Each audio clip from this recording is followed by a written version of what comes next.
Good evening. It's really great to be here. I'm very excited to present this work to you. It's actually a compilation of work that I have done here at the Mind Institute since arriving in 2001. So it's very exciting for me. The feeling was like a constant feeling of stage fright all the time. When people ask me what it's like, I say, just imagine how you felt when you did something really anxiety-provoking, such as your first public speaking engagement. Now just imagine if you felt that way most of the time for no reason. I had a pounding heart, sweaty palms, and restless movements. That quote came from none other than Dr. Temple Grandin, who is perhaps one of the best-known adults with high-functioning autism. She's provided us with extraordinary insights on what it's like to have autism. And what this quote highlights is the tremendous stress and anxiety that individuals with autism have, and even into adulthood, it's one of the most debilitating factors that they have to endure on a daily basis. I'm going to briefly summarize the impairment in individuals with autism. I'm going to focus on strictly autistic disorder because in primarily my research, we typically only look at autism instead of the broader autism spectrum. Individuals with autism have impairment in three primary areas to include social impairment, verbal and nonverbal communication, as well as a restricted, repetitive, or stereotype behavior.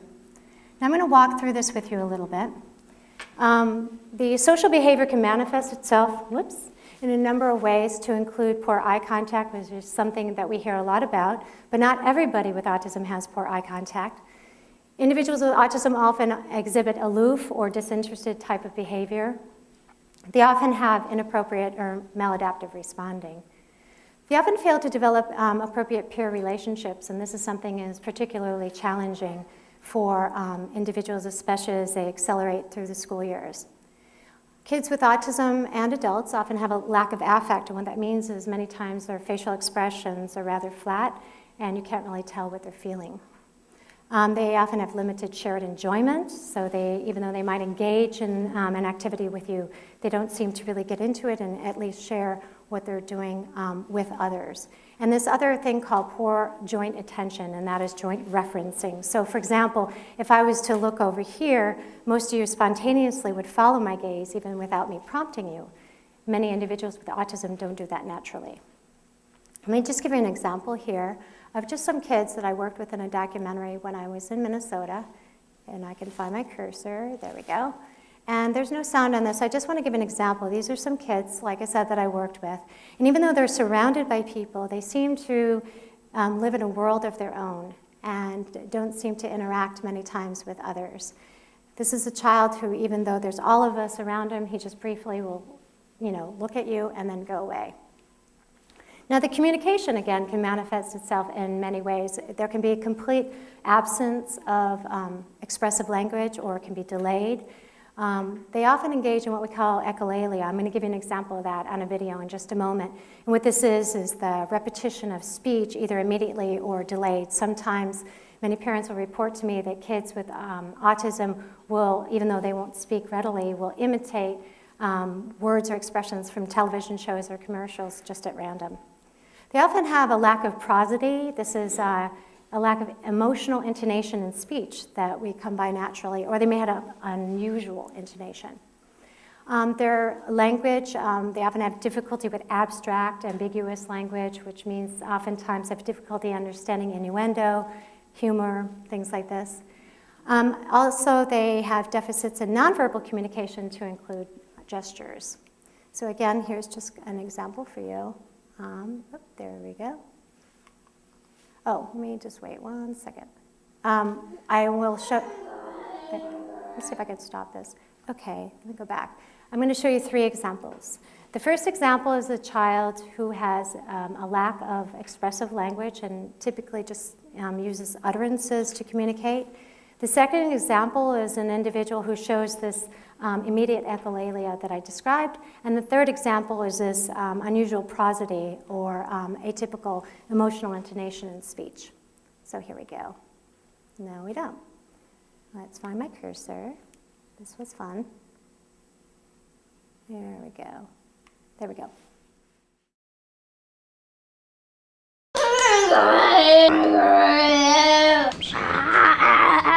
I like the black. I like the black. Who's white and black? I like the black. Zebra. Zebra. Listen. Listen. I rock on an old horse when I was a little tiny baby. So you can see all these children are diagnosed with autism, but their range in their receptive and expressive language is quite diverse. Now moving on, they also have a repertoire of restricted, repetitive, or stereotype behavior. This can take many, many different forms. Just to name a few, these can take on a ritualistic quality, can be very obsessive. They often have preoccupation with parts of objects, which you see in this brief video clip in a moment. Many kids with autism also engage in hand flapping, often right at midline. And they often participate in non-functional routines and very narrow interests. And here's another example of some of those that you'll see.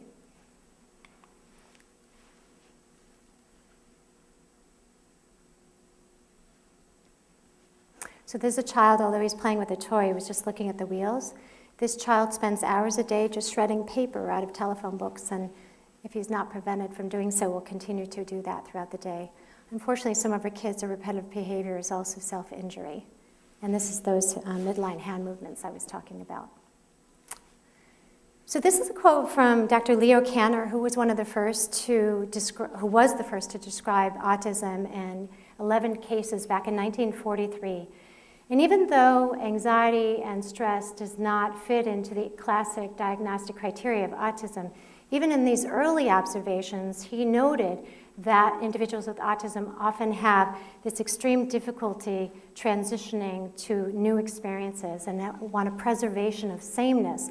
And when prevented from engaging in the routine they want to, when exposed to new experiences, they often engage in tremendous stress, and it's very disruptive for them. So this suggests the stress system. Now, I really want to emphasize that an appropriate response to the primary stress system is essential for appropriate biological, behavioral, psychosocial well-being.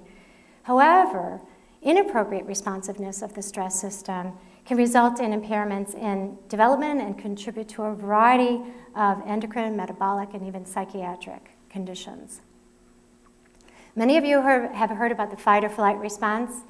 Well, to define it, what we mean is an intense set of behavioral and physiological changes undertaken in the interest of maintaining life in the most acutely threatening circumstances. Now, many times throughout the day, our life is not actually in danger. However, we still will experience a fight or flight response if we are exposed to something that is particularly stressful, especially of a psychological nature. And thereby, this type of response often includes very powerful emotions, to include fear, which we'll define as an aroused state in the presence of a threat, anxiety, which we define as a sense of apprehension, anticipation of harm, or anger. This is an outwardly directed destructive impulse. Now, my dear friend and colleague, who extended much work, not only in autism, but over many, many years contributed over 500 publications to the field and was the pioneer in studying our primary stress system known as the hypothalamic pituitary adrenal, or HPA axis. He provided this quote several years ago, and it states, "In an extensive analysis of the psychological factors that regulate one of the major stress responding systems, the HPA axis, it has been hypothesized that neuroendocrine activation of this system can best be described as a response to uncertainty." Well, you don't have to think very hard to right away start thinking then about children with autism and their difficulty in responding to situations in which they are uncertain. I'm not going to go through the schematic. I simply want to point out something to you. And what this is when we talk about stress, even though we're going to be only talking about a couple of things today having to do with a stress response can result in wide-ranging effects on bodily systems to include immune functioning, reproduction, our sleep, blood pressure, endocrine activation, inflammation, and so on. And so in the background, I just want you to be thinking about, even though we're going to be talking about a very small area of stress research, there are wide-reaching implications for having chronic or repeated stress. Another thing I just want to point out to you is that in recent years, it has been accepted that there are obviously limbic involvement in the brain in the primary stress system. And what this basically means is the acknowledgement that parts of the brain that are involved in emotion processing and memory are also part of this HPA system. And so now it's typically called the limbic or LHPA axis. And one of the primary areas involved in the regulation of the HPA axis is known as the amygdala. And the amygdala actually consists of 13 nuclei located in the temporal lobe of the brain. It's involved in many things, especially emotion, processing of novel events, stress, anxiety, and of course what we're going to be talking about today, which is activation of the LHPA axis. So it's an area that we want to be particularly aware of, and it's also a part of the brain that's been implicated in the neuropathology of autism. So several years ago, I wrote a paper with David Amaral where we stated that if the amygdala is indeed involved in the dysfunction in autism, which was first put forward by Simon Baron-Cohen in his amygdala theory of autism, then this could naturally contribute to abnormalities in the fear and anxiety that appear to be common feature of individuals with autism. So I'll just give you a little bit more background, and then we'll get into some studies. So this is just a schematic of different brain areas that are involved in the LHPA axis. And you don't have to memorize any of this. I just want to point out that it involves many different areas of the brain, to include the hippocampus. The amygdalas are about right in here.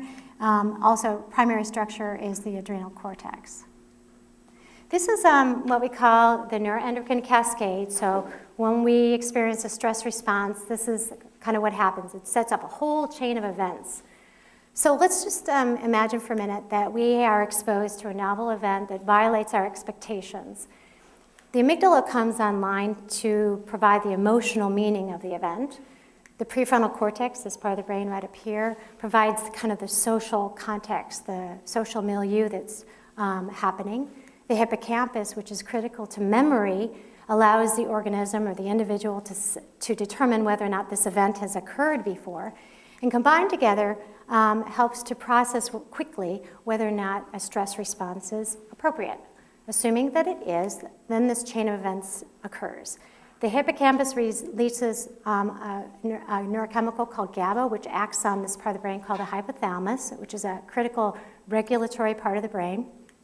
This then releases corticotropin releasing factor, or CRF, and arginine vasopressin, or AVP. This acts on the pituitary, which I'm sure you're all familiar with, and releases ACTH that releases cortisol in humans from the adrenal gland. So you can see there's this whole cascade of events that occurs from a stress response. Now, just like a home thermostat, though, we don't want the system to stay activated. So cortisol is also critical in shutting the system down once it's activated. So it's a negative feedback loop. So once it's activated, then it acts on these glucocorticoid receptors, or what they're called, on these same structures to then shut the brain off to say, okay, we had our appropriate stress response, now stop responding. So even though we think of, and you probably heard cortisol, oh, that's a bad thing, actually it's good. It's a really important part of our regulatory system. But like many things in life, if we overdo it, we start running into problems. Cortisol also has what we call a circadian or diurnal rhythm. What that basically means is it fluctuates throughout the day in a predictable manner, at least we hope it does. In humans, since we're diurnal animals, we have our peak in the morning, shortly after we wake up. This follows a sharp decline, and then in the afternoon, it continues to decline, and then our lowest point, which is actually called the nadir, is in the evening. So as you can already see, there's 3 interrelated areas of this stress system that we can look at in our research. The first one that I mentioned was talking about the diurnal rhythms. We can see whether or not our rhythms throughout the day are normal. Do we have a peak in the morning? Does it decline? Our low points in the evening. So that's one research question. We can also look at the responsiveness of the system. How does it respond when an individual is in a stressful situation? And then another area we can look at is if we have a stress response, does it get back to baseline levels quickly and efficiently? And that's called negative feedback. So if you're not already convinced, I'll try to give you a little bit more convincing of why we should be studying the stress system and stress in general in autism. I've already talked about the fact that increased responsiveness to the social and non-social environment, or this poor response to novelty, has long been reported. In addition to that, psychosocial stress is a potent activator of the LHPA axis. And I don't need to tell this audience, but individuals with autism have difficulties negotiating the social world, and often this is a very stressful experience for them. Furthermore, stress and the biological consequences of it are associated with not only the onset, but the maintenance of various neurodevelopmental and psychiatric disorders. So, a little background. There isn't actually a tremendous amount of work, surprisingly, in looking at the HPA axis in autism, but there are some. Alterations in the circadian patterns in autism have been reported, and what that means is actually that the peak wouldn't really happen in the morning, and there's a really dysregulated system. This has been reported by a few people, but typically it's only found in very low-functioning children with autism. However, it's not a consistent finding. As you can see, others have not found that. As far as the stress response, in our lab and others, they have shown to certain stressors under certain conditions, there is this elevated cortisol response in many individuals, both children and adults, with autism. There's also been studies where poor negative feedback of the system, difficulty deactivating the system efficiently, has also been reported. One other thing in the background that I just want to highlight is that even though we think about stress as talking about the HPA axis and thinking about a response to something that is occurring in the moment, anxiety is really more defined as anticipation of something coming. Well, children with autism also experience a lot of anxiety, and adults as well. Like I said, Dr. Temple Grandin frequently has reported that that's one of the most difficult things she continues to be plagued with in her adult life. So there's been some studies that have reported the prevalence of anxiety and anxiety disorders in individuals with autism. And one study, for example, MERS, showed that 84% of their sample met criteria for at least one anxiety disorder in addition to having autism. So cortisol is a widely used biological marker of stress. We know that elevations occur in response to novelty and unpredictable situations.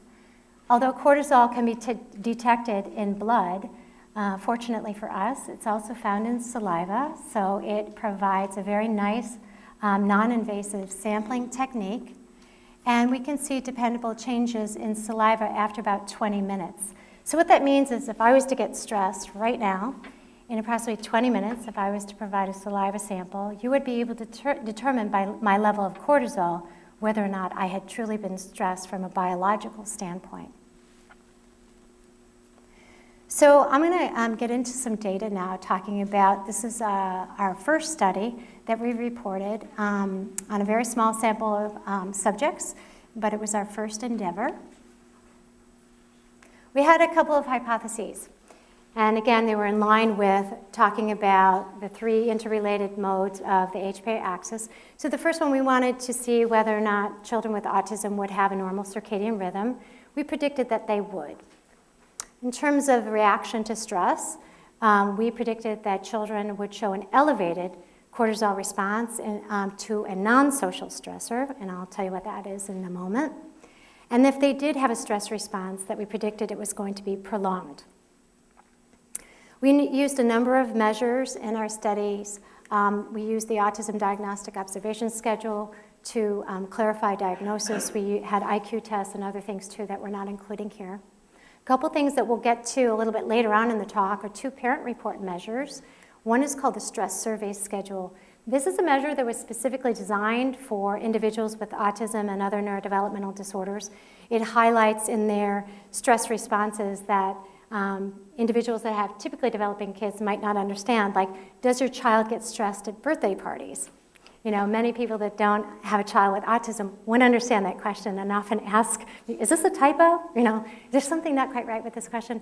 But anybody who has a child with autism knows that being in some situations that are typically considered fun can often result in a very stressful reaction for many of our kids with autism. Another measure that we include in our work is called the short sensory profile. Again, this is a parent report measure that allows the parent to report on different areas of sensory sensitivity. So this can be tactile, can be auditory, and it allows us to get a nice sample from the parents. So this is our initial sample of children. We had 12 children with autism and 10 typically developing children. We actually had 12 typically developing children, but with a device that I'll introduce you to in a moment, we ended up dropping 2 children. They were all male subjects. And there was, as you'll see here, this is a big difference in overall IQ. However, technically, the children with autism all still had IQs within the broad average range. Average is 100.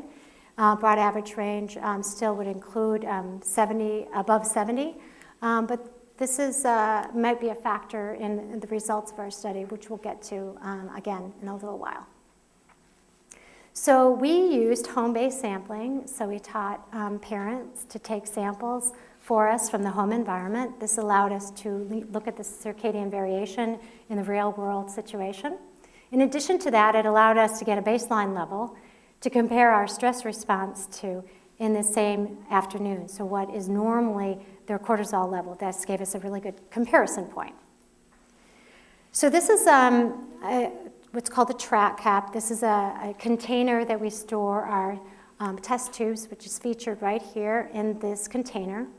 The parents, like I said, were trained on these procedures. We use gum as a saliva stimulant for the children, which the kids really like.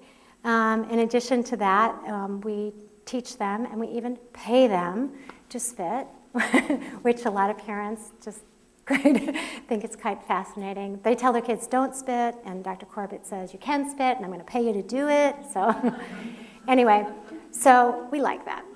Spitting is good. All right, the other thing that I want to point out to you is this little device here. It's called a track cap. And what this allows us to do is to see whether and when the samples were actually taken, and it has microelectronics in here, so it records the date and time of every time the lid is open. And this just allows us to give a comparison sample to when the times that are written down versus when the track is open. It's a device that's used sometime in various types of research, and we use it readily in ours when we can. So this is our initial home sampling that we did. Initially, we only sampled over 2 days. We seem to change that considerably. But what we did is we sampled in the morning, right after the child wakes up and before they brush their teeth or eat. And this is, again, to not contaminate the sample. Also in the afternoon, approximately between 2 and 4, but after at least an hour after they've had a meal. And in the evening, ideally within 30 minutes of sleeping, but before eating or brushing their teeth. This is our stress protocol, and we expose them to a mock MRI scanner, which I'll give you a sample of in just a moment.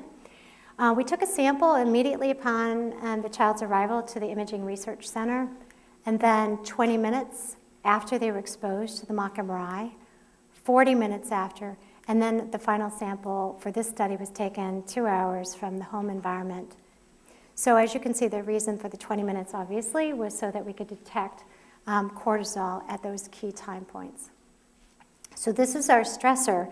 I don't know if any of you have had an MRI, but it can be a rather noxious experience. You get to lie down on a scanning bed like this. You have this thing called a head coil around you, and then you go into this long tube. It's quite confining. You have to remain perfectly still, and it's loud. And so we know from doing animal research that if you physically restrain an animal, if you subject them to loud noises, and you somehow try to make them not move, they're going to get stressed. And so we thought this was sort of the next best thing in human research, and many of our kids, fortunately or unfortunately, do need to go through these type of technical procedures. So it was a very natural kind of medical procedure they might be exposed to. However, this particular one is a mock, so it's a simulator. It's not the real thing. The participant was instructed to remain still, and the research assistant would stand back here behind what we call the bore of the scanner, and they would monitor to try to make sure the child didn't move and was very still. So for those of you who haven't had the pleasure of experiencing an MRI, I will treat you to one right now. This is a very brief clip, so just imagine you go in the scanner, and the kids were in there for approximately 15 minutes. Okay, how's it going? You all right? All right, cool. Okay, so we're going to move you in now. Here we go. Okay, stay nice and still. All right, here we go. We're going to play some sounds for you now, okay? Yeah, these are like the sounds you're going to hear in the real MRI. Okay, here we go.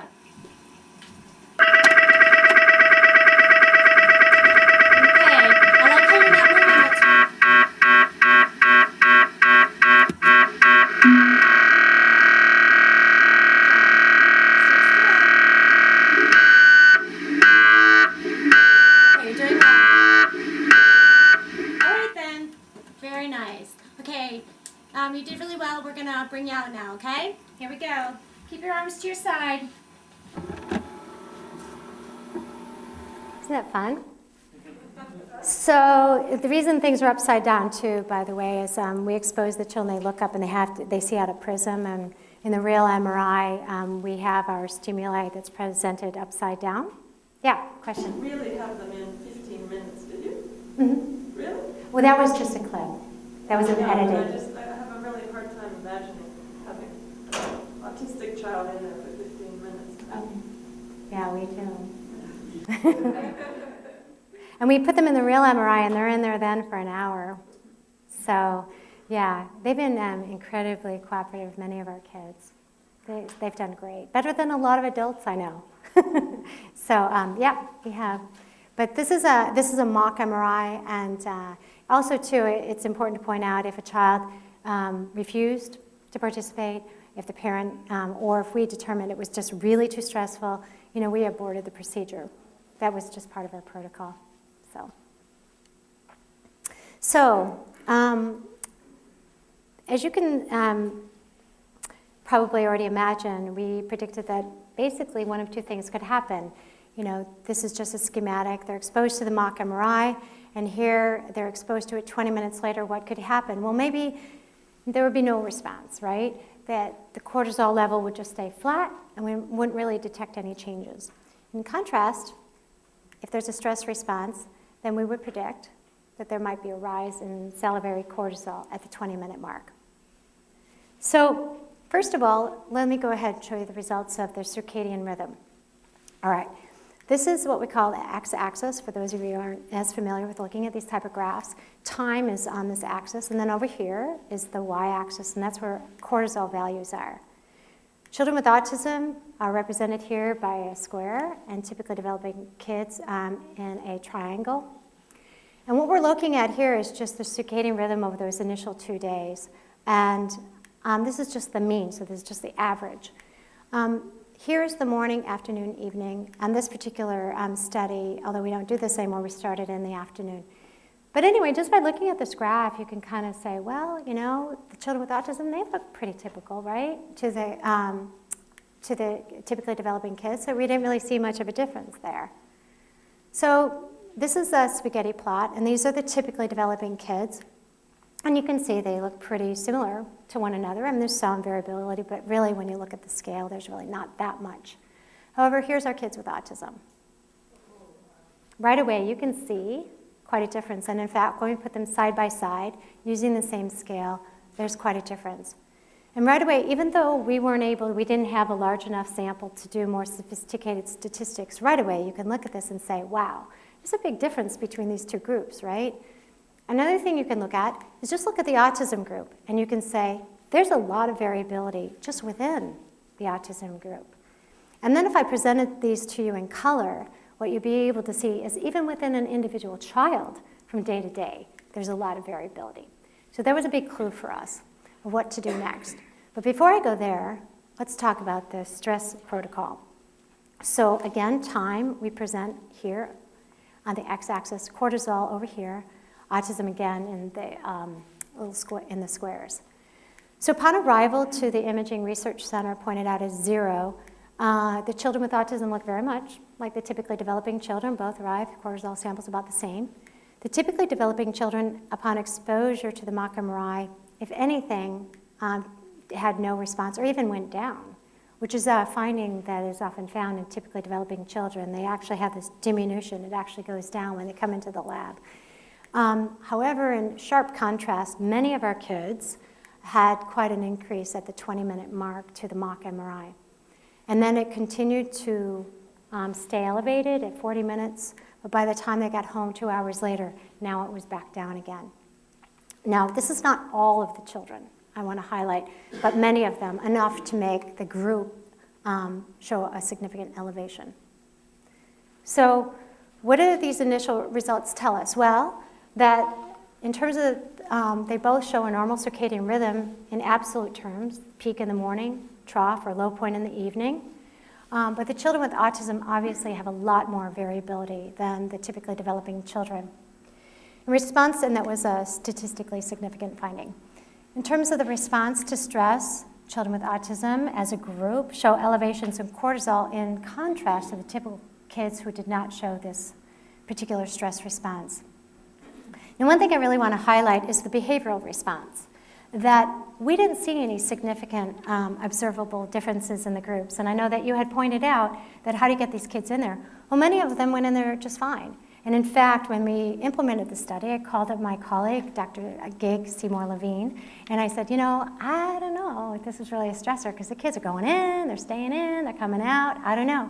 And so we got the cortisol results back. One of the things it really showed us and taught me is that behavior really may not predict biology. So, children with autism, our initial findings were that they appear to process stimuli differently. We know that. When confronted with novel and ambiguous events that violate their expectations, they do seem to operate in this certain state of vulnerability and appear prone to activate the LHPA axis. So from there, we decided to do a much larger, more robust investigation, and this is the paper. In fact, there's copies of it out in the lobby if you're interested.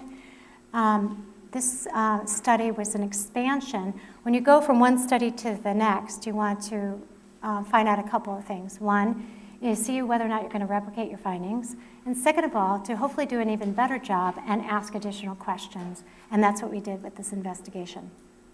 So our questions were similar. Our aims were to evaluate circadian rhythms between the groups, within the groups, and within the individual subjects in the groups. I hope that makes sense. We predicted that children with autism would show greater variability across all of these. We also predicted in terms of the response to stress that children with autism would show an enhanced stress response, just like they had done in the initial study. And third, we were curious what would happen if we brought the children back to the mock MRI. Would they have a similar stress response? Would they not have a stress response?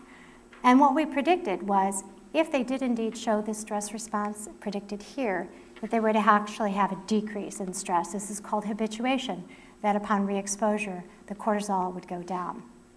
So what that could look like is this. So this is not actual data, it's just made up data to illustrate the point that this is the first mock, and this would be arrival 20, 40, and 2 hours from the home. So this is what might be predicted upon the first visit. Now we bring them back within approximately 3 months, and this is what we call mock 2 visit. And we would predict here in a habituation model a big decrease upon the second exposure. In contrast, this would be a sensitization model. So upon the first visit to the mock MRI, maybe you get a little bit of response or none at all, but upon re-exposure to the mock, you get this big cortisol response, and that would be sensitization. So here's our group. It was twice as many kids as in our whole sample before in each group. So we had 22 typically developing children, 22 children with autism. They're all 8 to 10 years of age, matched really well on age and obviously on gender. And even though we have a higher IQ group here, we had in the typical group 113. Children with autism still much higher, but there was a statistically significant difference here. What we look for in statistics is a p-value or less than 0.05, and so obviously that's less, so this was a significant difference in the groups. Nonetheless, they still were all high functioning. Okay, we really improved upon our home sampling technique. We actually sampled over 3 days, 3 times a day, over 2 weeks, for a total of 18 samples. And what that means is, for example, we would sample on a Monday, Tuesday, Wednesday of week 1, and then have the family sample again Monday, Tuesday, Wednesday, week 2. This gave us a much better idea of what was going on in terms of their diurnal rhythm. So still just though, like before, a morning sample, same as before, an afternoon, and again in the evening. So the mock 1 visit was just like the previous protocol, arrival sample at 20 minutes after the exposure to the mock scanner, 40 minutes, and then again 2 hours from home. What we did differently also in this study is we re-exposed the kids not only to a mock, but several of them actually went through a real MRI. And we got approximately half the subjects in each group, 14 in each group, to come back to the second visit. We have arrival, 20-minute sample, a 40-minute sample, and then we had a 60-minute sample. And this not only served as whether or not the kids went back to baseline here, but we also wanted to get a baseline measure before they went into the real MRI and had a functional scan and a structural scan.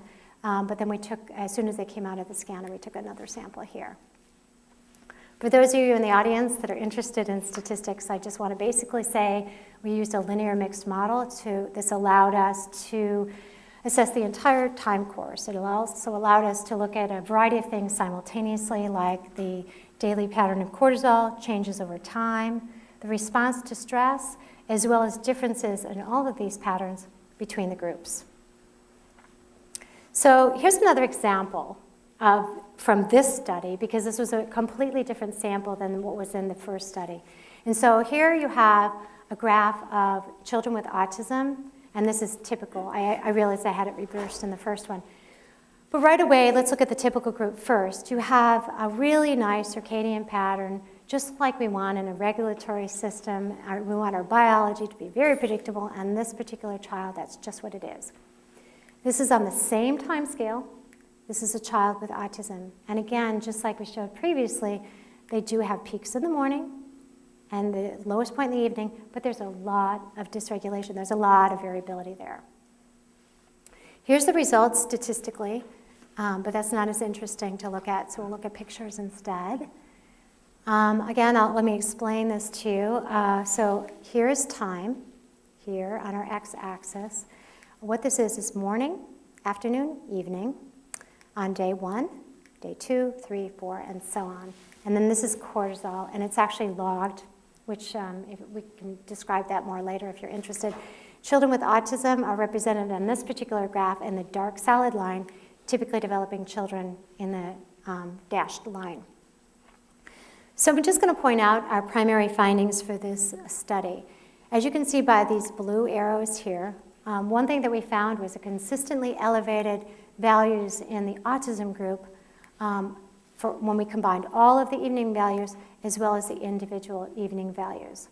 This is something that that jumped out at us in the first study, but we couldn't do too much with it because we had only sampled over 2 days. But now we realize this really was a clear and robust finding. Another thing that we found in doing this sampling over the 2 weeks allowed us to do is to look at trend and do more of a trend type of analysis, see if there was a change over time. So what we found, again, in the autism group, in the morning, that over time, it actually went down, the sampling. And again, this was a statistically significant relationship. So we'll talk about what these might mean. In terms of the evening values, what we hypothesized was that perhaps this is a reflection of kind of the cumulative effects of daily events, that maybe the children's level of arousal, if you will, their response to different types of cumulative stress resulted in an elevated cortisol value by the day's end. That's one interpretation. As far as the morning values, what might be contributing to that, we predicted that the decrease over time in the morning and the elevation in the evening, I should point out here, actually resulted in what we call a diminished peak to trough or a diminished slope. So in other words, it wasn't as steep as in the typical kids. This is actually something that has been reported in different conditions to include depression. So it's a relatively common finding and something when we study stress research we look for. In addition, in depression, this hypersecretion in evening values is also something that has been found in depression. So another, in terms of the variability and what might be contributing to this, that I want to highlight, this is in addition to the higher evening values and this morning trend, that we also had a statistically significant relationship, again, with this heightened variability in the autism group. So in addition to looking at the diurnal rhythm, in addition to looking at stress, in addition to looking at negative feedback, whether or not the system gets deactivated when it needs to, that we propose that looking at the consistency of the rhythm is something really critical and important to do in this type of research. This was first put forth by an investigator by the name of Yehuda, that indicated that individuals with depression tend to show less rhythmic and more chaotic circadian patterns. So it's something that we take very seriously and are now kind of proposing to the field as something that should be looked at much more carefully. And again, this is just to highlight what we already talked about, that we think these relationships between the groups and within the group and in the individual child is really important. So what might some of this variability mean, especially that time trend that we saw in the morning? Children with autism, as I already mentioned, show these kind of chaotic rhythms, these shifts, and especially in the morning. Well, one of our working hypotheses is that it might be the result of an increased sensitivity to Zeitgebers. Zeitgebers are actually external environmental cues that we all use to adapt to the 24-hour cycle. So for example, the sun is an example of a Zeitgeber. The time we eat our meals is another Zeitgeber. Our biology is dependent on certain types of rhythms occurring throughout the day. It might be that just our simple sampling regime, that we ask the families to take the sample first thing in the morning, get the children to do this before brushing their teeth or whatever, in some way may have altered their circadian rhythm just enough to have this decrease over time. Although we don't know that for sure, it clearly may be a reflection of this increased sensitivity to environmental cues. Okay, so now we'll talk about this stress protocol. Again, this is our time factors at cortisol over here. This graph on this side, the left part of your screen, is Mach 1, and this is Mach 2. So again, arrival 2040, 2 hours from the home, arrival 2040, beginning of the MRI and the end of the MRI. Autism is represented by dark lines, typical by the dashed lines. So let's go through the findings. Well, first of all, children with autism, even though in the first study they showed a statistically significant difference compared to typical kids, this did not reach significance. Although many of the kids did show a stress response, it wasn't enough to actually reach a statistical threshold. In addition to that, one thing I want to point out for a comparison sample, you always want to compare something that you're interested in to something else, like a baseline. So this little red circle here just represents the 6th afternoon sample from the home that the parents took for us. This served as sort of our baseline, is what is a typical afternoon for our children, and that's what that represents. So that was our comparison point to some of the next results I'll show you. Again, there's the numbers for those of you who like them. I prefer pictures. So children with autism, in comparison to that 6th afternoon sample, their average afternoon generally, they showed a significant difference to the Mach 2 arrival.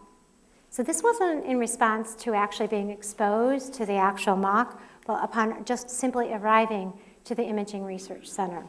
So this was something that really surprised us, but nonetheless, as you can see, there it is.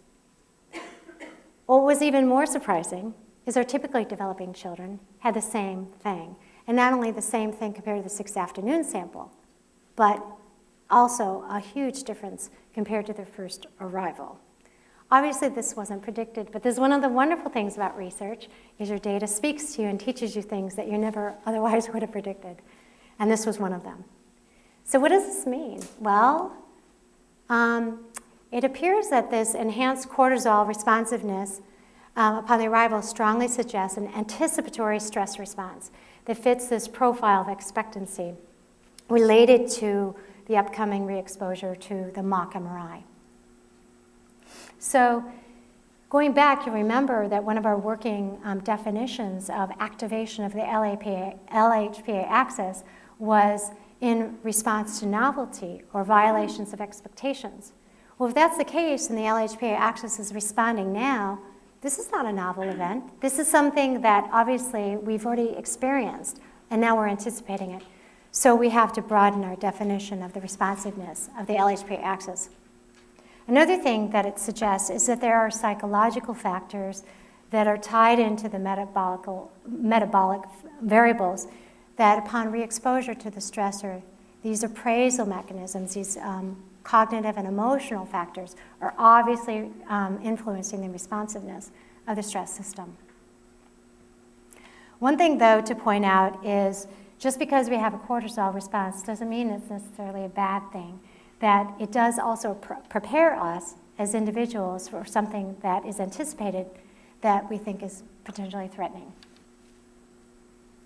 So what does this imply? Well, that this anticipatory stress response, if these findings are replicated, that it could mean many things, not only for obviously children with autism, but for typically developing children. And maybe, under some circumstances, we need to rethink whether some of the procedures that we do. Often for medical procedures and other things, we'll bring the child, we'll expose them first, and then we bring them back, thinking somehow that's helping them, when in fact, maybe it's not. Maybe we're giving them too much time to think about it and worry about it. And so it's something at least to consider nonetheless. It isn't clear, however, what cognitive appraisal domains could be related to children to either contribute to a stress response or ameliorate a stress response. So therein lies another study. I did want to also point out that Gab and colleagues recently showed that this idea of anticipatory cognitive appraisal is a very important determinant of whether or not somebody's going to have a cortisol stress response. And in fact, in their data, contributed to approximately 35% of the variance in their findings. So clearly, psychological processes are important things to consider, and in particular, provide clues to us for prevention as well as treatment, that we need to think about the psychological variables, the things that the kids are thinking about when we want to target their stress response. So just in summary of this study, children with autism did show greater variability in the circadian rhythm. However, we did not replicate our finding. They didn't show an elevated, statistically significant, elevated stress response as a group, although many of the kids did show a higher response. And both groups show this enhanced response, a sensitization model, but not to the stressor, but in anticipation of it. So what might this mean for treatment? Well, perhaps we need to identify individuals who demonstrate significant stress and anxiety. This may need to be done through biological sampling because, as I said before, we didn't see many behavioral changes in a lot of our kids, so they would not have been we wouldn't have been able to predict their cortisol response based on the behavior for many of the kids. In addition, this suggests subgroups. I didn't show any spaghetti plots here, but I can tell you in the initial study, we had approximately 8 children out of the 12 that showed a stress response to the mock MRI. Well, in the second study, it was about the same. So there clearly is this subgroup that is showing, a heightened LHPA axis response, and perhaps we need to identify those children and take their stress response a little more seriously. We also can try to identify individual triggers to try to either lessen those in the environment, or we also might want to teach them coping strategies. Furthermore, for somebody who started out in the behavioral intervention world, it'll probably be really important to design interventions that specifically target the stress response, and currently is not something that's often done in some of our home and school programs. I already highlighted this about teaching coping strategies. It could be progressive muscle relaxation, it could be self-talk, it could be a number of things. Allow them to be able to find a safe place where they can go to, better regulate their reactivity to certain types of events, and a number of things that can fall under this umbrella of coping strategies. And then also, not just children with autism, but all kids, we might want to rethink for some of our kids of re-exposing them to things that might be stressful. Okay, so current and future directions. So where are we now and where are we going? I'd like to then share with you some of those, specifically related to the chaotic rhythms, anticipatory stress, and the variability. This is some work that I'm doing with a graduate student, Clayton Shoup, where we are digging a little bit deeper, trying to find out what might be contributing to those significant variations in the children with autism, and looking more carefully at some psychological factors that might contribute. So first, just to point out, this is called the box plot. And all you need to know is that we're looking at a couple of things here. These are children with autism in the left. In the right, these are typically developing kids. And this is showing us a couple of things. First of all, as you can see here, there's a big range in the children with autism. This is all the kids with autism, 22 kids, and these are the 22 typically developing children. We're going from here to here. That's a big range in their responsiveness. Also, this box here is called the interquartile range, or the middle 50%, and that is much bigger than the typically developing children. Another thing to point out is that over 20% of this autism group have a diurnal slope. This is actually less, point out here, than all of the typically developing children. So that's that slope I was talking about, that it's much less, it's not as deep than the children with typical development. And then the other thing to point out is this median, which is that dark line right there, that again for the children with autism is less. And there's an indication again of slope. It's a more shallow peak, peak to trough, than the typical kids. So we're looking at this and saying, why might this be? Again, I go back to Dr. Temple-Grandin, who often reports of her sensory sensitivity to the environment. And she quotes, "My senses were oversensitive to loud noises and touch. Loud noises hurt my ears, and I withdrew from touch to avoid overwhelming sensation." To this day, this is something that if you ever meet her, she will tell you about, but in particular in childhood, it was something that was excruciatingly painful to hear certain types of noises or certain types of touch, especially light touch. So just briefly, this is some of our preliminary data that we're currently writing up to send out for consideration of publication. And you don't need to understand all this other than basically that sensory profile that I introduced you to at the beginning of the talk that the parents complete for us. We wanted to look at that critical measure and see whether or not it maps on to the children's cortisol response. And what we find is that some aspects of the sensory profile in terms of the morning cortisol, there's a higher association, or others there's a positive association, so they both go up. Others, there's what we call a negative correlation, where one goes up and the other goes down. Some related to high cortisol, some lower. It's too complicated to present right now, but they clearly suggest that increased sensory sensitivity might be explaining some of these morning findings and also supporting this idea of increased sensitivity to Zeitgebers. Another thing that we're looking at is the evening cortisol. And we also looked at the stress survey schedule, again, completed by the parents. And again, it wasn't particularly surprising to us that there was a very strong and positive association between the parents' report of stress responsiveness, especially to changes throughout the day, and this elevated cortisol response. So again, this is providing some evidence for us that we might be on the right track in terms of our interpretation of the data. So another thing I want to point out is some work that I'm doing with Sharon Kidd, who's in the audience with us tonight, and her primary mentor, Dr. Tom Anders, who has a very large sleep study going on here at the Mind Institute. They're going through a lot of data analysis.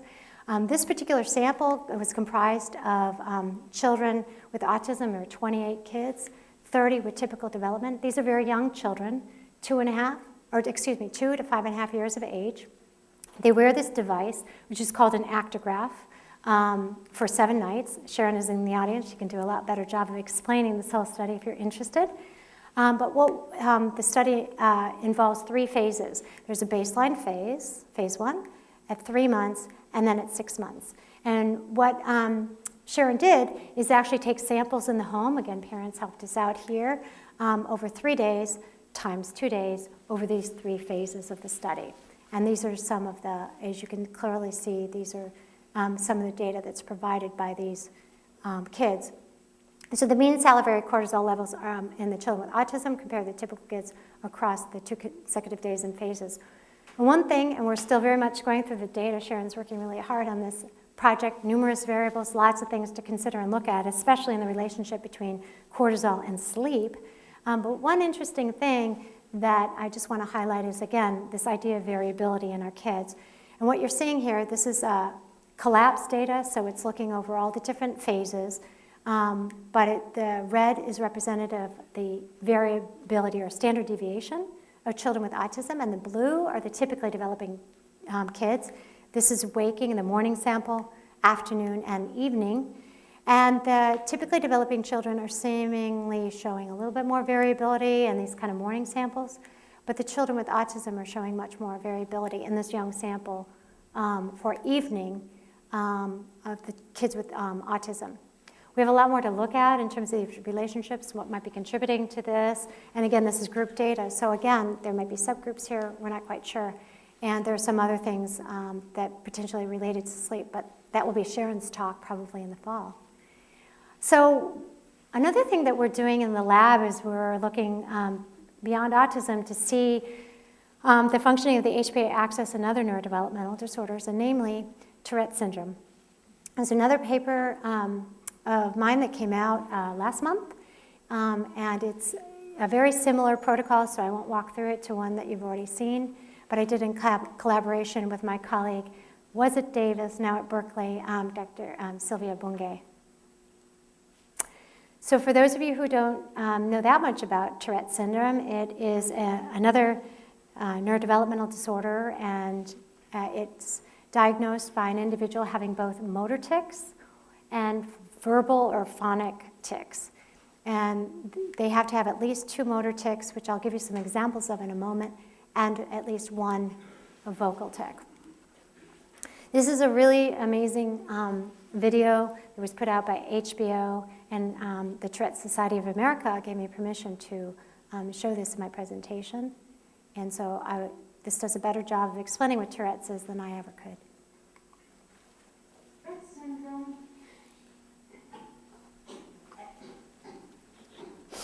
There it is.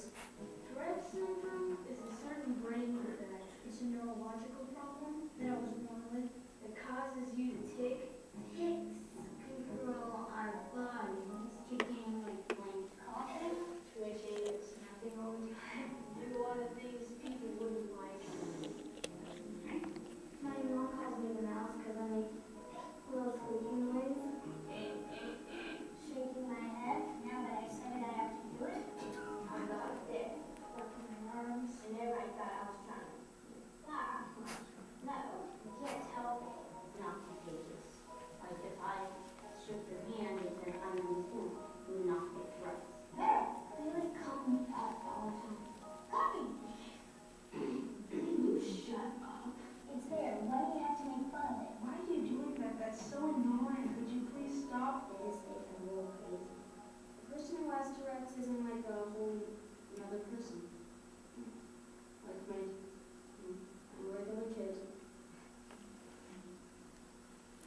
So you get a really nice sample of Tourette's, and again, how it can manifest itself in many, many different ways. Not so surprising, it also has social implications there with a lot of ridicule and teasing in these children. And that's quite a topic of discussion. But this sample of children, so we had 20 children with Tourette's syndrome, 7 to 13 years of age. Average age was 10 in both groups. 16 typically developing children, primarily males, but in the study we did also have some girls. Their IQs were comparable. One of the first studies I've ever done where there wasn't a statistically significant difference.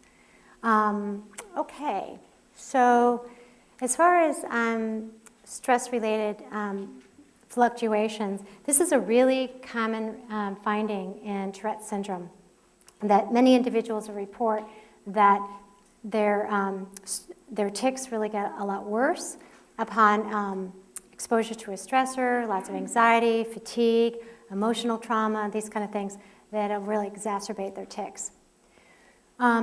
Which is obviously why the study of the LHPA axis in Tourette's syndrome is something that we might want to do. Very surprisingly, the study that we just had come out was the first study ever looking at the LHPA axis that we could find in children with Tourette's syndrome, to our surprise. There's been 2 studies only of adults. So you are now all experts at this kind of graph. It's very similar to what we've already seen. So we have time down here, cortisol here. And already you can tell that the typically developing children in blue, the children with Tourette's syndrome, they look very similar to each other in terms of the circadian rhythm. Another thing to point out, these black bars here, they're called error bars. This is an indication of variability. There wasn't a lot of variability in the group, within the groups or across the groups. There was a slight trend, statistical trend here in evening cortisol in children with Tourette's. It's a 0.08, so we can't technically say there was a significant difference, but it suggests to us that there might be at least something going on there. But it was in the opposite direction of what we find in autism. And so we had actually lower evening cortisol in some of our kids with Tourette's. So an interesting thing that has been reported in other disorders of chronic stress, such as chronic fatigue syndrome, severe depression, and also post-traumatic stress disorder, is this lower evening cortisol value has been found in chronic conditions of chronic stress. This is our stress protocol. Again, we expose them to a mock MRI. They also underwent a real MRI, reported in a different paper that we came out in February. This is their arrival, post-mock, pre-MRI, and post-MRI. So it's a little bit different than the previous study or what I'm showing you here. But there was a statistically significant difference between the groups upon arrival and in response to the stressor and throughout. You can clearly see that the children with Tourette's syndrome arrived to the Imaging Research Center already at a heightened level. They do have a higher response to the stressor, but it does come down, so it suggests that they have a good negative feedback system, but they're already just at a heightened stage most of the time. At least that's what that suggests. So some interpretation of our findings is that they clearly seem to have this increased responsiveness of the HPA axis to stress. In addition to that, or I just want to say that this is consistent with the 2 previous reports for adults, that their stressor was actually ours was pretty benign compared to theirs. They did a lumbar puncture. I think we all would have a stress response to that personally, but anyway, that was their stressor. So there's a lot more to talk about with that study. If you're interested, we can talk about the Tourette's data, the really interesting findings and treatment implications, and surprising interpretations as well. And that's a paper that also is out in the lobby. If you're interested, you can pick that up. So one of the things we're doing to date was really looking at non-social or environmental stressors. And so we really wanted to then go in the direction of social stress, since this is an area that is so relevant to kids with autism. And so currently we're embarking on a number of different studies looking specifically at social stress and also using more socially relevant paradigms. So here's a very brief clip that I'm going to share with you. It's on our playground here at the Mind Institute. We're fortunate to have actually 2 cameras that are on the building. For any of you who are here, you probably never even knew they were there, which is a good thing. We also have, we set up 2 cameras inside the building, and we invite a child with autism, a child with typical development, and then we also have a member of our research personnel who has joined our team and acts as what we call a confederate. This child is mic'd, and he has a bug in the ear, so he receives cues from us of certain activities to do at certain key times. The children, the other children, all they're told is we're just interested in seeing how kids play, and so they go out for a 20-minute play session out on the playground, and certain very benign events happen at different times. The kids are mic'd, but they're in a fanny pack that they wear out on the playground. So this is, again, just a really brief little sample that I'm going to show you, and where the confederate is asked to go out on the playground and see if both of the children will play with him. Do you want to play on that side? It's pretty fun. Yeah, I've seen that kind of. I've seen that kind of slide. Sometimes it's not fun. Sometimes it is. Okay. Where do you go to school? So that really loud noise you heard, it was a very windy day that day, so it's a little bit loud. So that's one example. Let's go on to the next one. You can again see another sample here, if I can find it. There we go.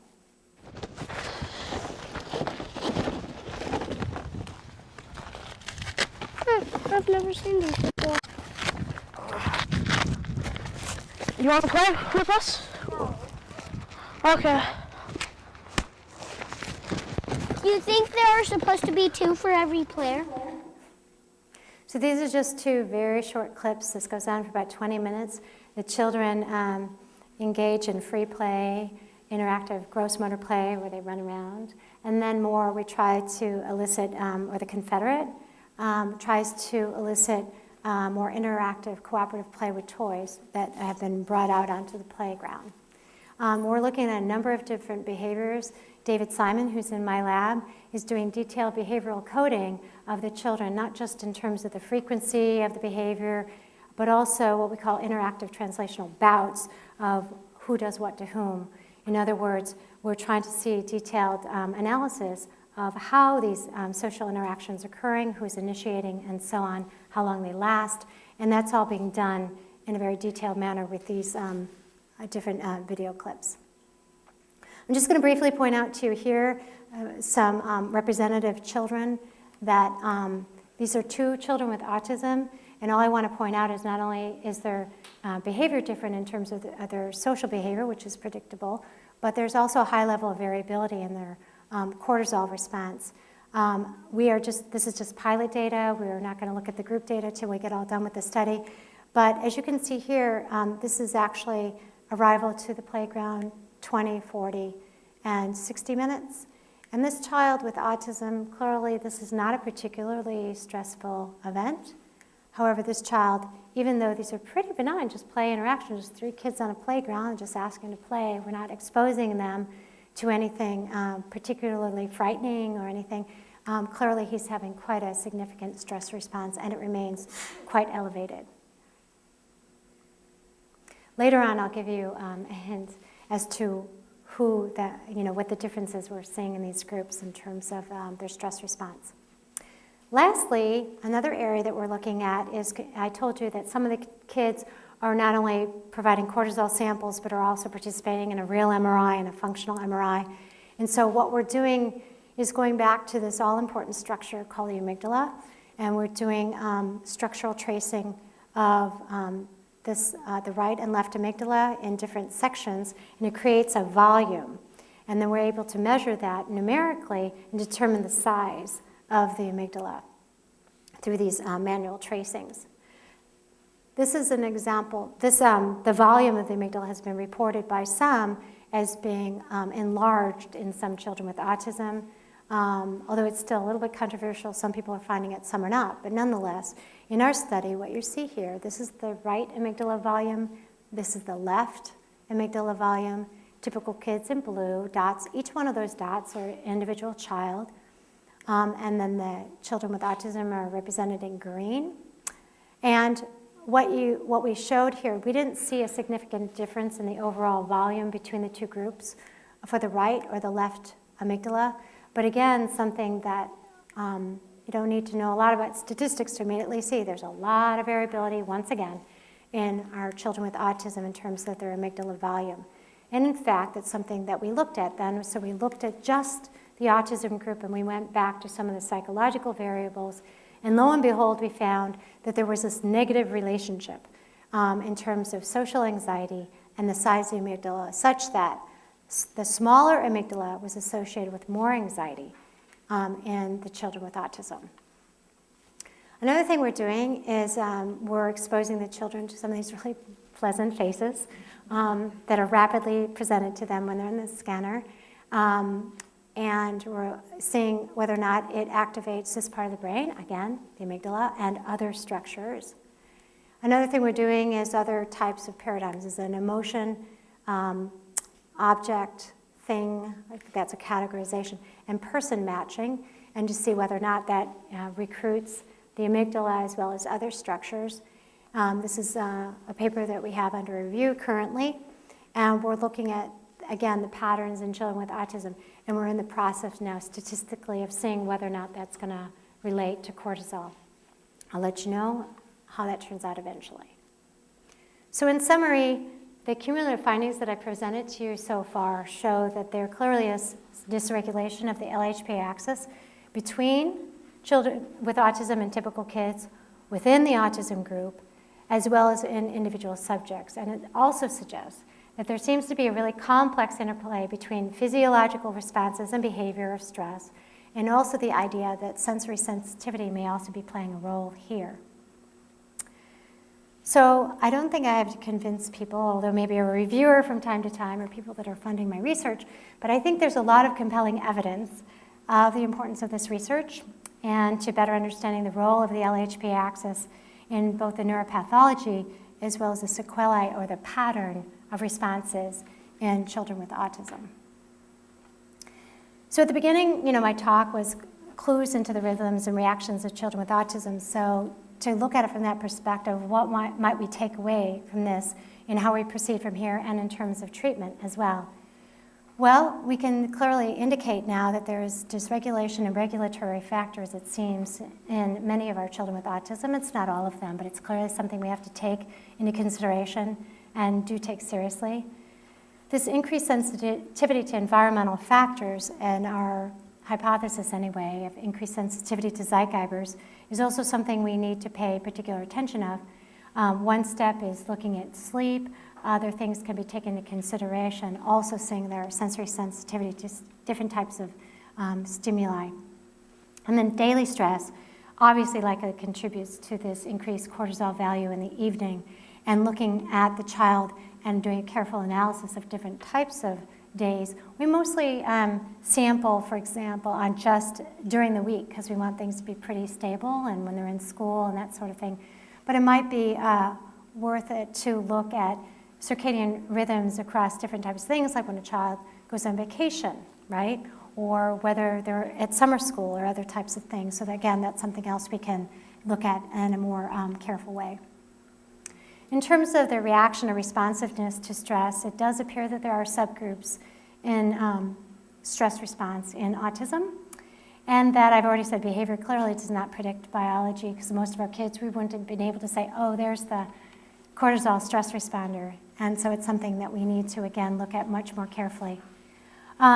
Repeat exposure, I already talked about, is something we need to think about in how we proceed with our kids, and that psychological processes are important.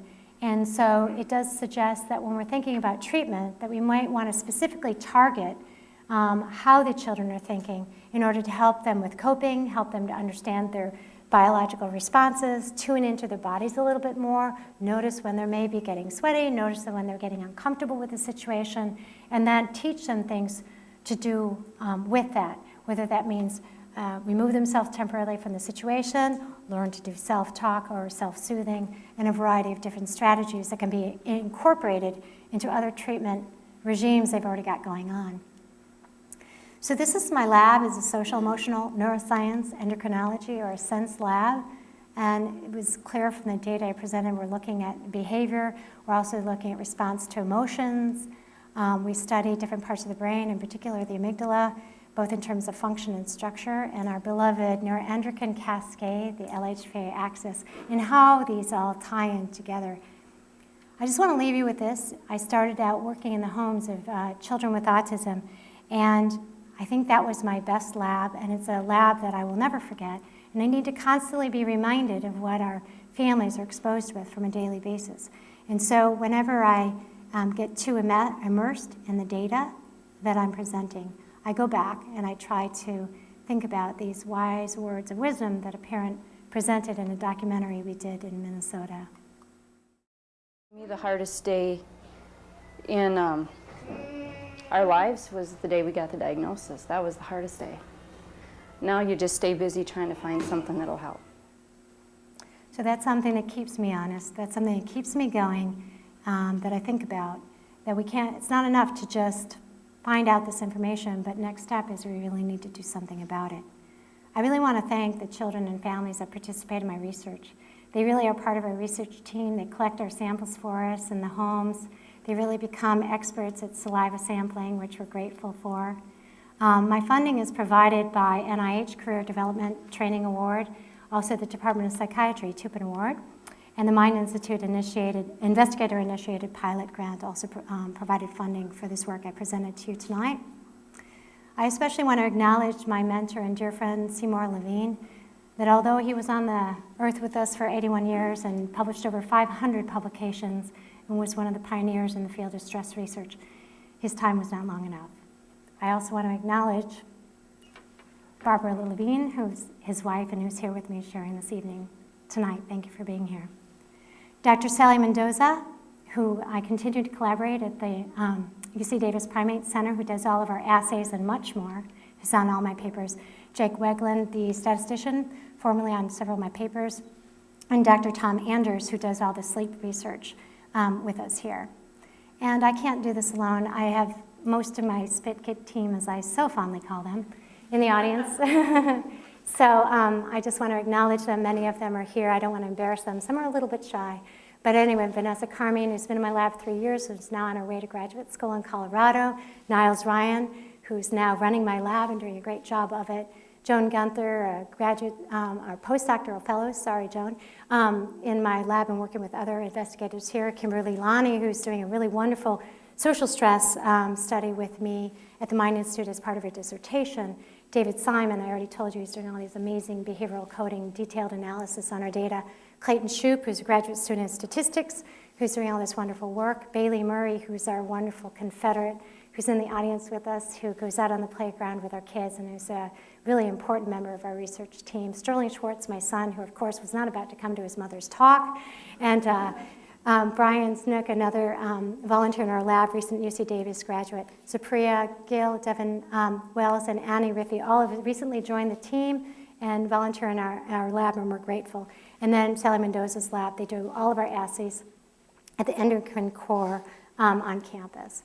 So of course, I've already said I dedicate my talk to Gig Levine. And thank you for coming tonight.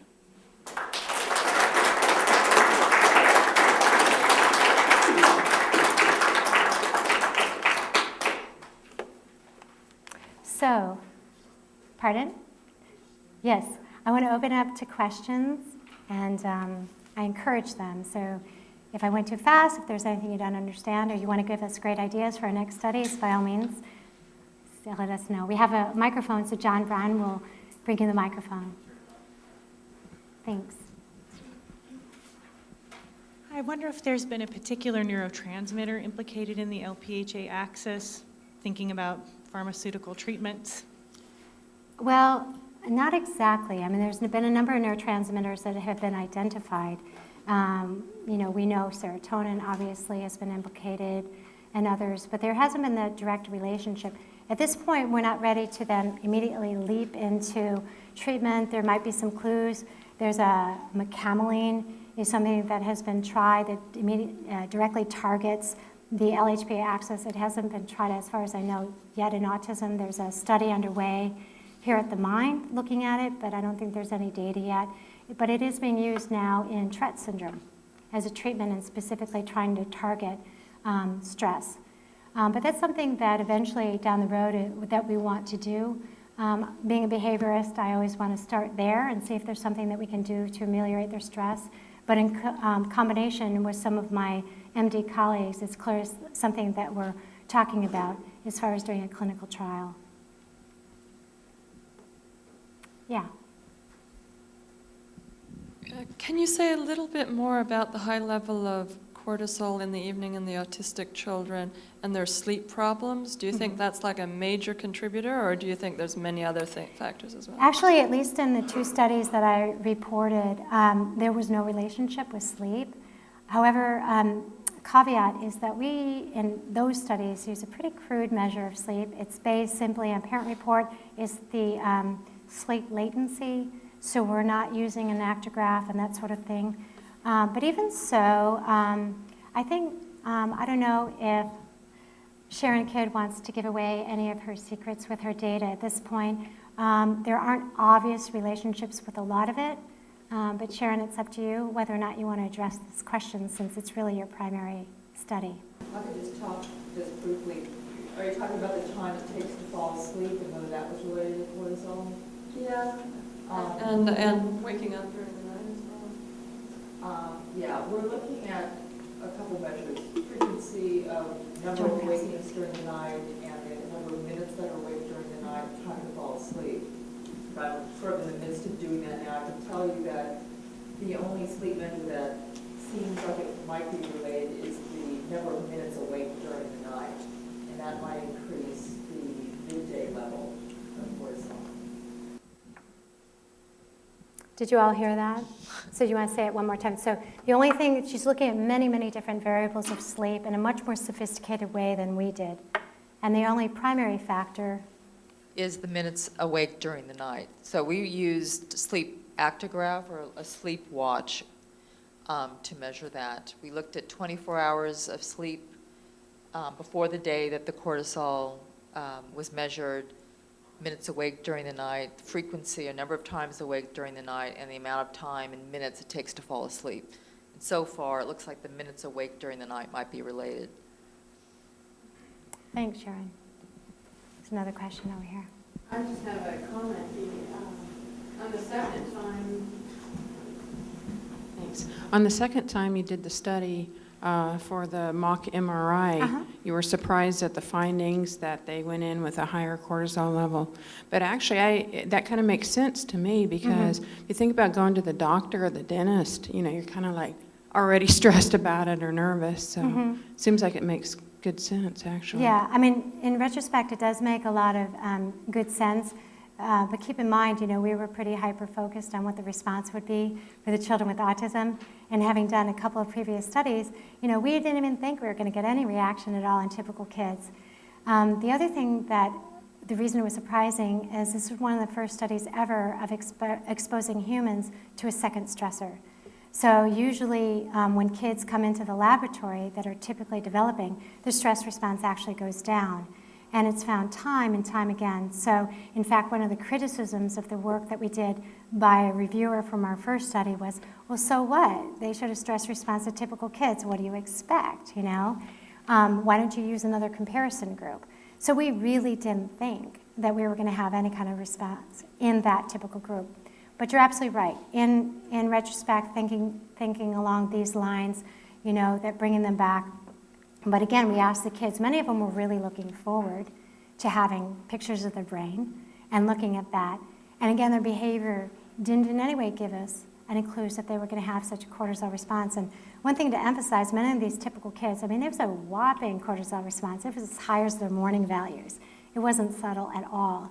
In fact, I thought at one point, you know, that the lab had reversed the groups because the typical kids, I can't say universally, but a clear majority had that response. So, and again, part of it is adaptive. It's not necessarily a bad thing, but it does show us that this may not be as benign as we think it is to expose them to an experience another time around.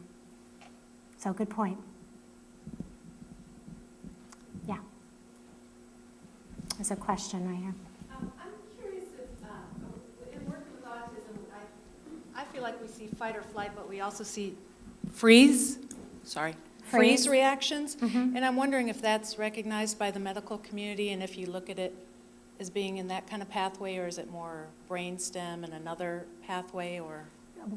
Can you describe a little bit more how you define freeze? Do you mean shut down? Yeah, or? shut down, and sort of what the little boy did on the swing of just, it wasn't fight or flight, but more just Withdrawal. shut down and, yeah. Well, I'm not sure quite what to make of it. What I can tell you, just as, again, a clue to give away a little of our data, but what we would predict from that child on the swing is that he wouldn't have much of a cortisol response, because so far that's what our data is showing us. It's not the kids that are withdrawing and are aloof. It's actually the kids that are engaging, and they're looking pretty good. They're talking to the other kids, they're getting on the swings, they're running around, and for all intents and purposes, if you watched some of our videos, you would have a really hard time and may not be able to discern which child had autism. Many of those kids are the ones that are actually showing the very high cohort. So I don't know what exactly to make of it. We need to collect a lot more data in our study. And as far as answering for the medical community, I'm not quite sure. We clearly recognize that a lot of our kids do shut down.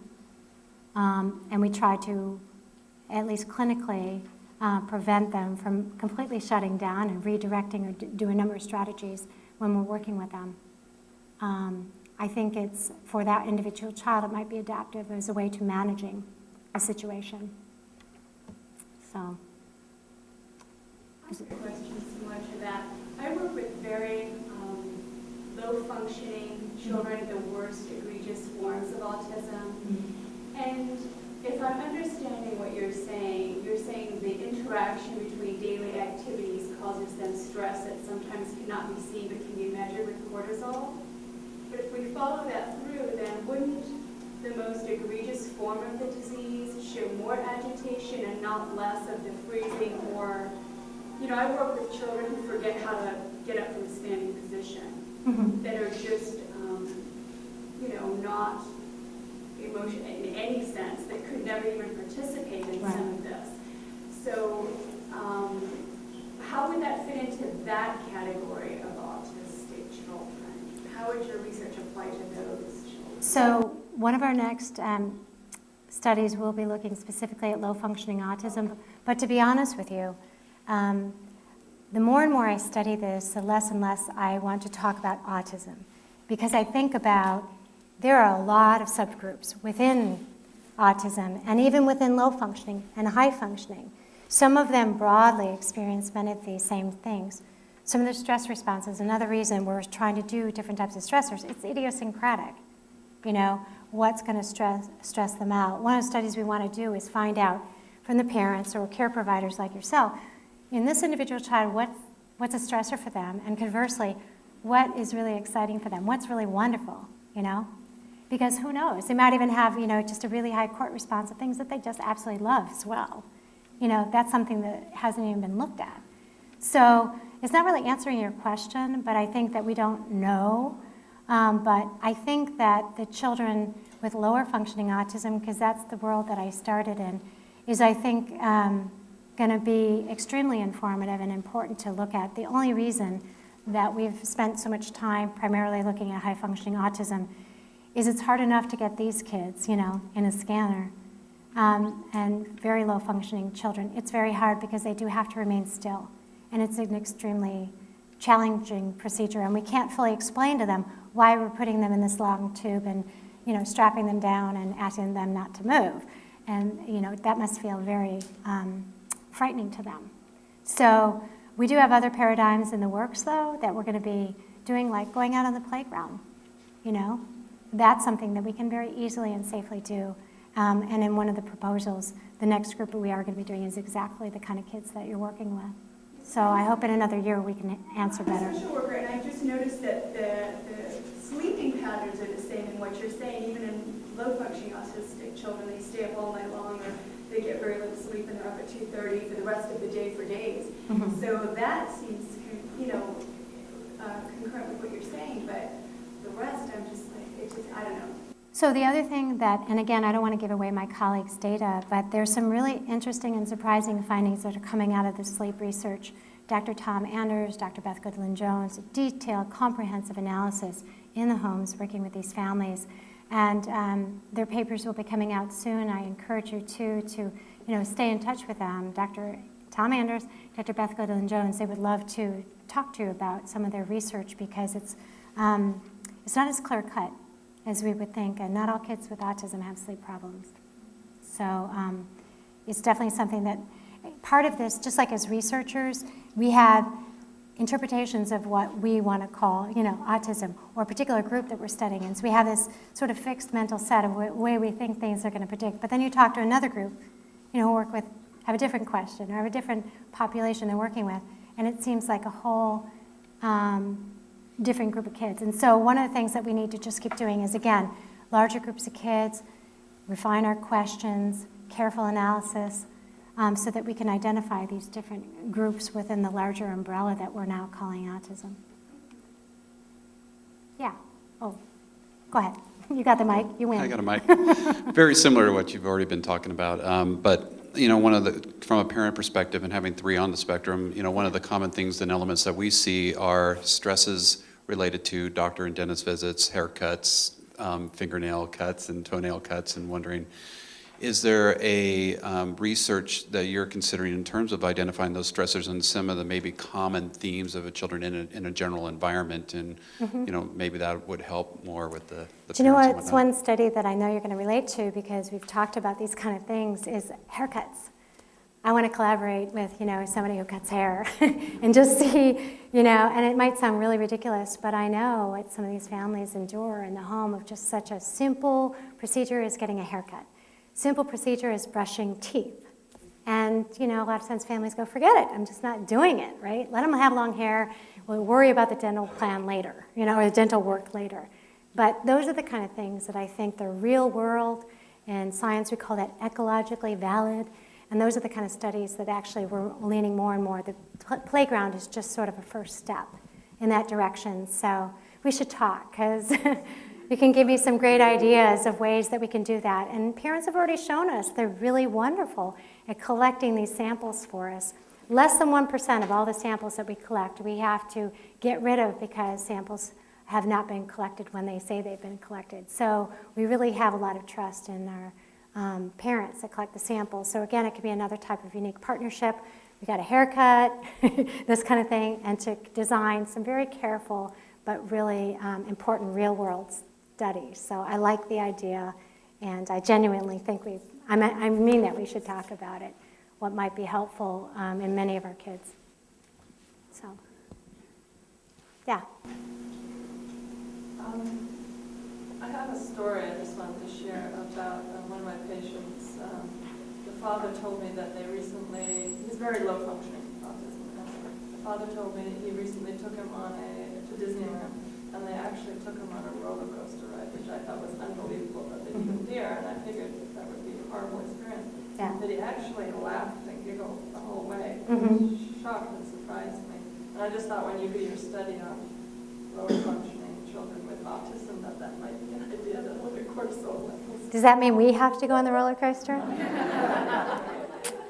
Well, I've got some great team over here. You can go. Niles, you're going on a roller coaster. So, yeah, I mean, that's a really interesting idea. He doesn't really seem like he experiences joy much, period. So I thought maybe he should go on a roller coaster. Yeah, but I think some of the parents too can say, though, there is this sense of a lot of physical kind of pleasure and sensation-seeking kind of behavior in some of the kids. So maybe that's really a wonderful experience. Dr. Temple Grandin, she is quite famous not only for being a very articulate individual with autism with great insights for us, but also she works with animals and has developed these amazing squeeze machines for cows and other livestock in order to comfort them before they actually go off to slaughter, and other types of animal handling techniques that are really quite sensitive. And the reason she came up with this is when she was a child, she actually really loved that sensation of that really hard type of squeezing and embrace. So again, what might be pleasurable, for one individual may be quite stressful and bothersome to others. The mock, by the way, since I know that you brought up, like, how do you get these kids in there, when I first started looking at MRI as a possible stressor, I was brought in as a psychologist to get adults prior to neural surgery to get a scan, and I would go in to comfort them, and there was one guy who had to have the scan. He had a tumor. They asked me to go in. He warned me I'm extremely claustrophobic. Please just stay with me, don't leave me. I'm like, okay. So we go in there. He has to stay awake the whole time, so it's not like we can knock him out or whatever. So we go in there, and the guy's in there. I had to keep waking him up because he kept falling asleep. Okay, he comes out, he goes like, oh, he's like, that was the best nap I've had in years. So, who knew, right, that this extremely obnoxious situation, made him just completely relax and completely let go. But it was completely unpredictable from his history of documented claustrophobia. So, I don't know. I think we have a lot more work to do, and especially looking at specific stressors, in our kids and adults eventually. But anyway, any other good stories or questions? Yeah. I was just curious, the data was very interesting when you did the bigger study and you took them all back and you the normally developing kids were a little, and I'm wondering, we did a lot of schedule boards with our son because you go from point A to point B and it was just a mess. Did you say schedule? A schedule board, and we used visuals, so I actually photographed every place we were going, and it would be in order.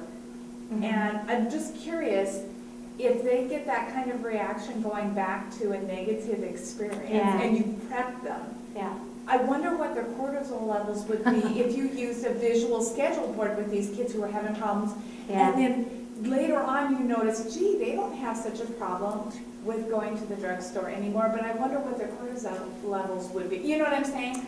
They get used to it, but maybe their cortisol levels are still high, it's still a stressor, but they've learned to deal with it. Yeah, perhaps. You know what I'm saying? Right, Just I do. looking at that every day, going from point A to point B, and eventually they don't need that visual schedule, but gee, are their cortisol levels changing, or are they adapting, or how's that all working? Right, so, one of the criticisms with our interpretation is that we don't know if it's adaptive or not. This might be a really good thing. This might show that children with autism actually are behaving appropriately and are anticipating a potentially threatening event. So that might be a really good thing. Well, what we need to do to find that out, right, is bring them back a third time or a fourth time, and now what? Now what happens? We don't want them to have a stress response every time they go in for a medical procedure, every time they go to wherever it is you want to take them. So I'm not quite sure, and I also don't know if looking at a simple two-dimensional representation of an event is going to cause them stress. It may just allow them to have some sort of clue on what might be coming. Now, if you showed them something that immediately that, uh-oh, this isn't good, so that then they start thinking about it, that might be a problem, but it's an interesting idea. I've done in the past a lot of work with what's called video modeling, where we would introduce the children very similar, it's just through the medium of videos.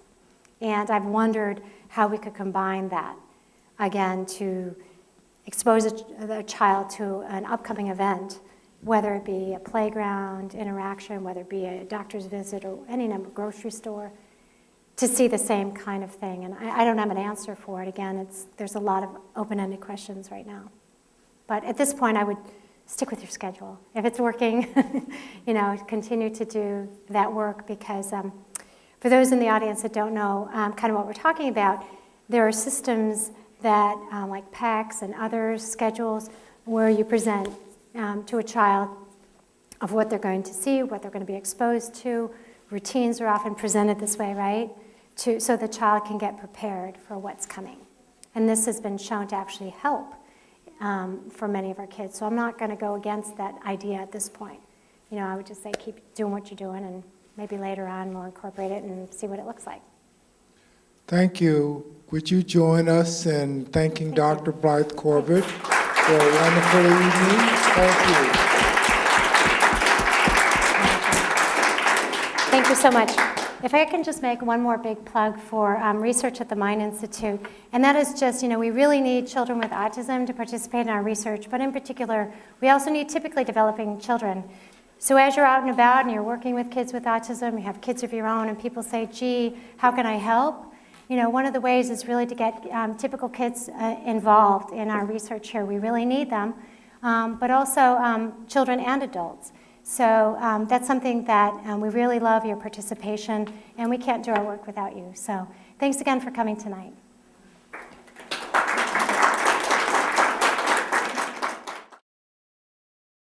The UC Davis Mind Institute began in 1998 with a promise to find cures for neurodevelopmental disorders. Every day, our physicians and researchers come closer to fulfilling that promise. Their groundbreaking research on autism, Fragile X syndrome, learning disabilities, and other brain disorders is helping children achieve their fullest potential. Please call or visit our website to find out more about current studies, our research team, and upcoming events.